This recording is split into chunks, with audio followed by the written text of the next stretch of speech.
Hello and welcome back to the channel School Maths Foundation, and today we'll start with chapter 3 quadrilaterals. We are doing class 8 maths. आपने अगर previous videos नहीं देखे हैं chapter 1 and chapter 2, it is available in the channel playlist. तो चलिए शुरू करते हैं. तो previous classes में आपने पढ़ा होगा कि ये जो plane surface है इसमें हम अगर कुछ figure draw करते हैं then हम कहते हैं कि plane figures है, correct? And line segments use करके हम अगर कुछ फिगर ड्रॉ करते हैं and minimum line segments required to draw a close figure is 3. मतलब हमें मिनिमम 3 लाइन ड्रॉ करना ही पड़ेगा लाइन सेगमेंट किसी भी क्लोज फिगर को ड्रॉ करने के लिए. And minimum line segment use करके जो क्लोज फिगर हम ड्रॉ करते हैं वो है ट्राइंगल, क्योंकि 2 लाइन सेगमेंट से तो हम इस तरह का फिगर होगा, ये क्लोज नहीं होगा, राइट?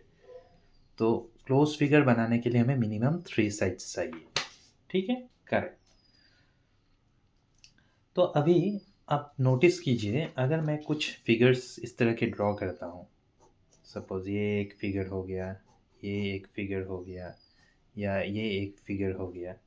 सो इसमें आप नोटिस कीजिए कि ऑल फिगर्स आर क्लोज. ठीक है, ये प्लेन फिगर्स हैं एंड इसमें जो लाइन सेगमेंट है ये फाइनिट है. मतलब हम इसे काउंट कर सकते हैं. मतलब जैसे इसमें 1 2 3 4 5 साइड्स है, इसमें 1 2 3 4 साइड्स है, इसमें भी 4 साइड्स है, करेक्ट. और ये सारे फिगर्स जो है these are closed figures.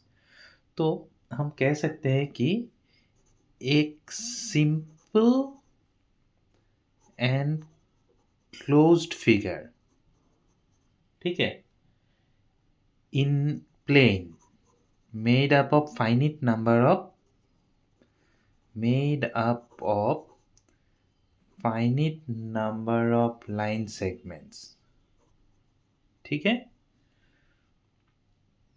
is called a polygon. ठीक है, तो इसे पॉलीगॉन कहते हैं. Finite number of line segment, simple and closed. और इस तरह से हमें number of sides and number of vertices को अगर हम कंसिडर करते हैं तो अलग अलग नाम दिए गए हैं. जैसे फॉर एग्जांपल ये है फिगर और इसमें नंबर ऑफ साइड्स कितने हैं, 3. या हम वर्टिसेस को भी काउंट करें. वर्टिसेस मतलब ये 1 2 3, जितने साइड्स होंगे उतने वर्टिसेस होंगे, करेक्ट. और इसको हम कहते हैं ट्राइंगल. ठीक है, बाद में हम प्रॉपर्टीज भी पढ़ेंगे. नंबर ऑफ साइड्स 4 या वर्टिसेस 4, इसे कहते हैं क्वाड्रिलेटरल. ठीक है, इस चैप्टर का नाम है क्वाड्रिलेटरल एंड हम इन डिटेल्स क्वाड्रिलेटरल को इस चैप्टर में पढ़ने वाले हैं.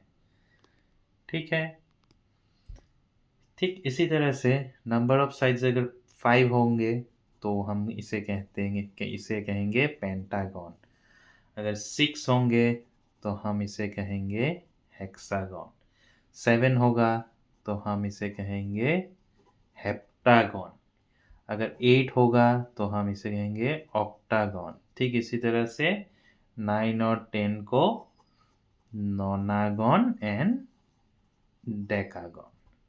तो फिगर भी आपका इस तरह से होगा 1 2 3 4 5. 6 में 6 साइड, 7 में 7, 8 में 8, 9 में 9, 10 में 10 साइड्स. ठीक है,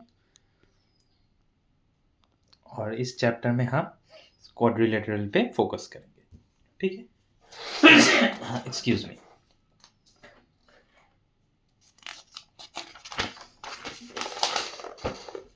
क्वाड्रिलेटरल्स के इंटीरियर और एक्सटीरियर एंगल्स भी हमें स्टडी करना पड़ेगा. ठीक है, सपोज एक क्वाड्रिलेटरल हम कंसिडर करते हैं. ठीक है,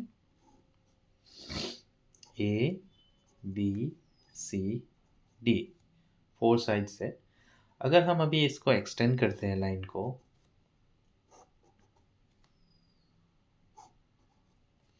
एंड सी डी को इस तरह, तो ये जो अंदर के एंगल्स है, angle 1, angle 2, angle 3 and angle 4, so ये आपके हो गए इंटीरियर एंगल्स, ठीक है। These are interior angles of the quadrilateral.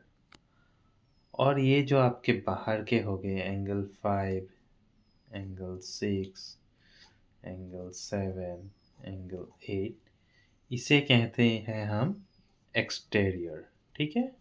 इसे हम एक्सटीरियर एंगल्स कहते हैं।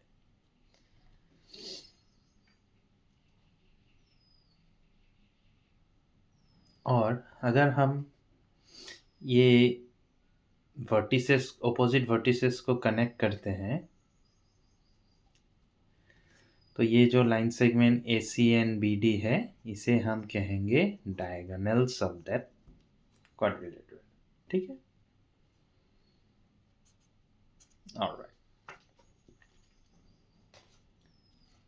अब और एक टॉपिक आपको जानना है, व्हिच इज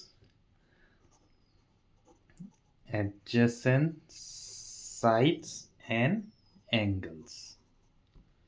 तो सपोज हम एक क्वाड्रिलेटरल को ही कंसीडर करते हैं, because we will be studying quadrilaterals only. So अगर दो एंगल्स के एक कॉमन साइड है, देन उन दोनों एंगल्स को हम कहेंगे एडजेसेंट एंगल्स। और किसी दोनों साइड के अगर कॉमन वर्टिसेस है, जैसे A is the vertices of A D and A B, तो A D and A B को हम कहेंगे एडजेसेंट साइड्स, ठीक है। So adjacent sides and adjacent angles याद रखिए आप। ओके, चलिए वीडियो को आज यहीं समाप्त करते हैं। Thank you.